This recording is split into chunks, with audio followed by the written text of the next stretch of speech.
Hello. आज हम बात करेंगे पीएम प्लस 2026 में जब अगर आपको सीट मिल गई, लेकिन फ्रीज या फ्लोट करने से पहले एआईसीटीसी की आपको 10 क्रिटिकल वार्निंग्स जाननी पड़े, बहुत जरूरी है। ओके, तो ये वार्निंग्स वार्निंग्स बहुत बहुत ज्यादा इंपॉर्टेंट है आपके लिए।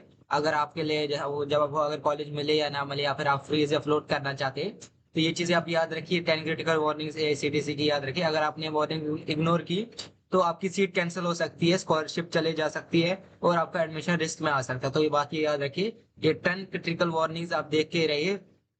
और फिर बाद में अगर आपने इनमें से कोई भी एक भी वार्निंग को इग्नोर किया तो बात रही फिर आपकी जो स्कॉलरशिप वो कैंसिल हो सकती है, इवन आपकी सीट भी चली जा सकती है। तो ओके, तो आज मैं आपको बताऊंगा वो 10 वार्निंग जो एनसीटीसी ने जारी की है फ्रीज फ्लोट करने से पहले। ओके, तो बातें भी याद रखिए, क्योंकि आज 5 बजे आपका अवश्य आपको आप अलॉटमेंट पता चलेगी, आपको कौन सा कॉलेज मिला है। तो उससे पहले ही मैंने वीडियो बनाया, तो वीडियो एंड तक देखना ताकि आपके सारे जो है ये जो सारी जो वार्निंग्स आप देख सके। ओके, और स्किप मत कीजिए ताकि कोई भी वार्निंग आप स्किप ना कर पाए। तो चलिए समझते फुल डिटेल में। तो सबसे पहले बात करते हैं वार्निंग नंबर 1 की, जो है कि auto cancellation of in action. Okay, तो ये बात ये करेगी अगर आपने अपने जैसे सीट अलॉटमेंट हुआ और आप उसको फ्रीज अपलोड नहीं करते। देखिए मैं बोल रहा हूँ लास्ट ईयर तक तो ऐसा ही था कि आप अगर फ्रीज अपलोड, अगर आपको कॉलेज मिल गया है तो आप फ्रीज करते हो, और अगर आपको अच्छा लगे, और अगर आपको नहीं अच्छा मिला तो फ्लोट कर देते।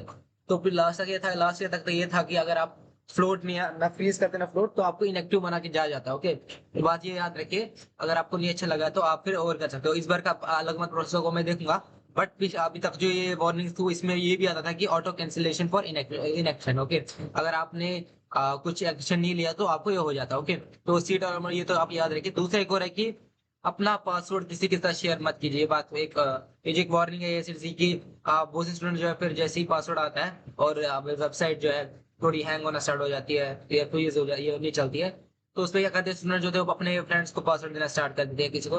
तो फिर बाद में आपकी स्कॉलरशिप जो इसमें रिस्क में पड़ सकती है, क्योंकि आपका जो है जीपीएस प्लस आपका जो पासवर्ड है वो उसमें चेंज हो सकती है बहुत सी। तो याद रखिए, ये नहीं करनी पड़ेगी। ओके, तो एक और वार्निंग जो है dual dual scholarship for for future, यहाँ पर याद रखिए कि किसी और लाइक स्कॉलरशिप पे आप फिल ना कीजिए अपना अपना जो ये है रजिस्ट्रेशन किसी और स्कॉलरशिप पे नहीं करेंगे आप अगर पीएम प्लस ले रहे हो तो आपको पीएम प्लस ही लेनी पड़ेगी। ओके, ये बात याद रखिए। अगर आपने जैसे कि बहुत स्टूडेंट्स हैं जो बोलते हैं कि हम दूसरी एनएसपी में भी करेंगे अप्लाई, लेबर स्कॉलरशिप में भी करेंगे अप्लाई, तो इसमें आपने आपसे अगर पीएम प्लस में करें अप्लाई तो आपको सिर्फ पीएम प्लस में करना है, वो किसी और स्कॉलरशिप में आप प्ले नहीं पार्टिसिपेट नहीं कर सकते। ना कि आप ना आप स्टेट में कर सकते, ना स्टेट स्कॉलरशिप में अपने पार्टिसिपेट करते, ना सेंट्रल स्टेट स्कॉलरशिप में आप अप्लाई करते। तो ये बात याद रखेंगे।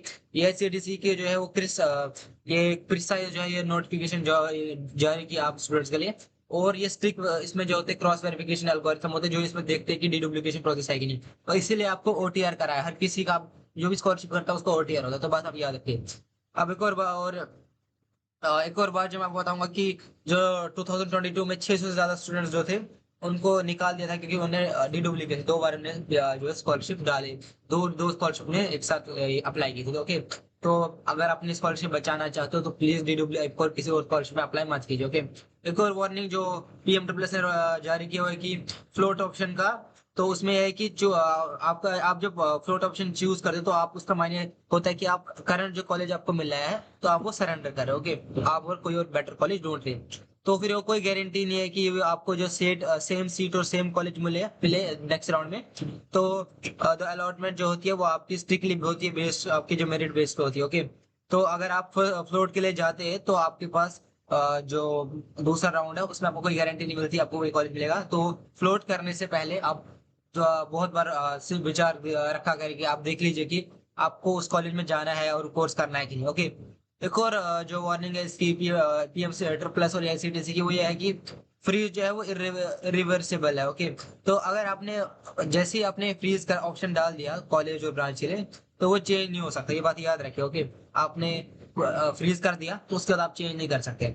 तो आप उसके बाद एलिजिबल हो जाते हैं पार्टिसिपेशन के लिए, काउंसलिंग राउंड के लिए, और उसके बाद आपको जाना पड़ता है कहाँ, कॉलेज में अपना ज्वाइनिंग रिपोर्ट करने। ओके, तो फ्रीज करने से पहले 100% श्योर हो जाओ, क्योंकि बाद में चेंज नहीं हो सकता। तो ये बात याद रखिए, फ्रीज करना चाहते हो तो फ्रीज कीजिए, और फ्रीज करने से पहले बहुत सी चीजें आप दिमाग में रखिए कि आपको कोर्स कॉलेज सही है कि नहीं। और फ्रीज अगर आप कर देते तो फिर आप बाद में चेंज नहीं कर सकते। ओके, तो बात याद रखिए। तो और ऊपर से एक और चीज होती है कि अगर आपने फ्रीज करे तो आपका सीट मिल गई तो आपको फिर कॉलेज आपको सिलेक्ट हो गया तो आपको फिर कोई और पीएम प्लस में नहीं कर सकते आप, ये बात कही तो आप बोलेंगे एक और बार में कर सकते हो, नो नो, आप एक बार आ चुके हैं पीएम प्लस में, ये बात याद है, ठीक है। उसके बाद एक और है कि ब्लैक लिस्टेड कॉलेजेस, ये बात आप याद रखिए, जो भी आपको अलाउड कॉलेज हुआ है उसमें आपको फ्री, जो ब्लैक लिस्ट कॉलेज है उसका देखना पड़ेगा कि आप वही ब्लैक लिस्ट कॉलेज तो आपको अलाउड नहीं हुआ है, क्योंकि अगर बाद में आपको अलाउड ब्लैक लिस्ट कॉलेज आ गया, अलाउड हो गया आपको, तो बाद में आपको प्रॉब्लम हो सकती है, बहुत ज्यादा प्रॉब्लम हो सकती है। तो ये बात याद रखिए कि यूजीसी और एआईसीटीई ने इन फेक यूनिवर्सिटीज की लिस्ट जारी की है, तो स्टूडेंट से वार्न किया गया है कि अनरिकॉग्नाइज्ड यूनिवर्सिटी को अपनी चॉइस में इंक्लूड ना करिए। जो मैंने आपको ऑलरेडी, मैंने आप देखना चाहते हैं मेरा वीडियो तो देख सकते हैं कि उसमें ऑलरेडी मैंने बता दिया कि कौन कौन से फेक यूनिवर्सिटी है जो है ये ब्लैक लिस्टेड कॉलेज और यूनिवर्सिटीज है। आप देखिए वीडियो मेरा यूट्यूब में और उसका आपको पता चलेगा वहां पे कौन कौन सी है, ओके। तो कॉलेज की रिसर्च करो, ब्लैक लिस्ट कॉलेज से बच के रहो, अवॉइड करो जितना ज्यादा कर सकते। एक और वार्निंग जो है पीएम प्लस की, वो ये है कि स्ट्रिक्ट ज्वाइनिंग रिपोर्ट जो है उसकी डेडलाइन से पहले आपको पहुंचना पड़ेगा कॉलेज, ओके। तो आपने जब फ्रीज ऑप्शन चूज किया तो आपको जैसे अलॉटमेंट लेटर मिलती है डाउनलोड करने के बाद, तो आपको रिपोर्ट करना ही पड़ेगा कॉलेज में, ओके। तो अपना ज्वाइनिंग रिपोर्ट अपलोड कीजिए और एआईसीटीसी पोर्टल पे जाइए, ओके। और अपना जो है एआईसीटीसी पोर्टल पे जैसे आप डाउनलोड करते हैं उसके बाद फिर आपको कॉलेज में ज्वाइनिंग रिपोर्ट करनी पड़ेगी, और अगर आप ज्वाइनिंग रिपोर्ट टाइम पर अपलोड करो वरना सीट आपकी कैंसिल हो जाएगी, प्लस और जो जो स्टूडेंट्स ये नहीं कर पाए तो उनकी जो है कैंसिल हो जाएगी सीट ऑटोमेटिकली, ये बात याद रखें, ओके। एक और जो है वार्निंग जो पीएमडब्ल्यूएस और एआईसीटीई ने जारी की स्टूडेंट्स के लिए, वो ये है कि आपको अवेयर बी अवेयर रहना है आपको, जो फेक एआईसीटीई के एजेंट्स होते हैं वो फेक एजेंट्स होते हैं, वो क्या बोलते हैं आपको कि और चेयरमैन जो बोलते हैं कि हम आपको जो है पीएमडब्ल्यू स्टूडेंट्स को बोलते हैं कि हम आपको एडमिशन करा देंगे, हम हमारा एआईसीटीई और पीएमडब्ल्यूएस के साथ टाई अप है, तो आप हमारे में एडमिशन लीजिए, हमें खुद ही आ जाएगी स्कॉलरशिप वहां से, और आपको कोई स्कॉलरशिप पे भी नहीं, आपको कुछ भी फी भी पे नहीं करना है, पीएमडब्ल्यूएस खुद पे करेगा। तो ये सारा फेक होता है, ये बात याद रखिए, आपको कुछ भी नहीं करना है, ओके। आपको इनको इग्नोर करना है, मैंने आप रिपोर्ट कर सकते हैं आप डायरेक्टली इसको एआईसीटीई के पोर्टल पे कि ये फेक है, ओके। तो कोई भी एजेंट अगर आपको गारंटी सीट का प्रॉमिस कर रहा है तो वो फेक है, ये बात आप याद रखो, फेक प्रॉमिस होते हैं, ओके, ये बात याद रखिए।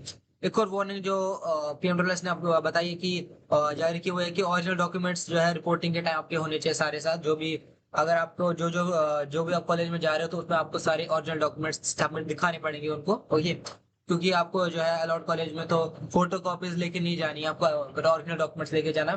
तो ओरिजिनल डॉक्यूमेंट्स ले जाओ, फोटो कॉपीज चलेगी no doubt, but photo copies जैसे आप उनका जेरॉक्स और साथ ले सकते हैं, but original documents mandatory, okay.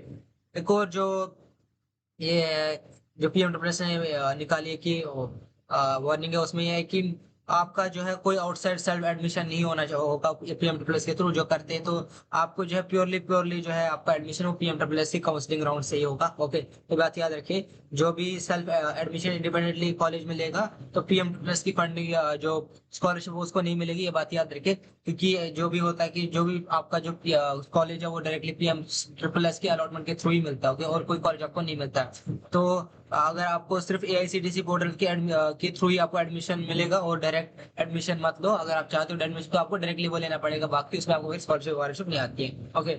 एक और जो वार्निंग है जो पीएम प्लस की, वो ये है कि आपका जो बैंक अकाउंट की गाइडलाइंस है कि आपका बैंक अकाउंट जो है वो लिंक होना चाहिए आपके आधार कार्ड के साथ, ये मैंडेटरी, ओके, मैंडेटरी है कि आपका आधार कार्ड जो बैंक अकाउंट से लिंक होना चाहिए। और आपका जो है अगर आपने अपने नाम पे से आप जैसे कि आपका आधार जो है आधार से लिंक होना चाहिए आपका बैंक अकाउंट, प्लस आपका डीबीटी तभी एनेबल होगा जब आपका आधार कार्ड जो आपके बैंक अकाउंट के साथ लिंक होगा। तो ये बातें थी जो आपको याद रखनी है, ओके। ये इंपॉर्टेंट वार्निंग्स है, आप इससे पहले ये बात याद रखिएगा, आपको अभी फ्री और फ्लोट का ऑप्शन मिलेगा, तो ये बात आप याद रखें, ओके। तो अगर आपको वीडियो अच्छी लगी तो लाइक कीजिए, कमेंट कीजिए, शेयर कीजिए, सब्सक्राइब कीजिए, और टारगेट रखते हैं 20 के व्यूज का, ओके। प्लस अगर आपको और कोई डाउट्स है तो मुझे कमेंट सेक्शन में पूछ सकते हैं, तो मैं आपके सारे डाउट जब क्लियर करूँ। Thank you.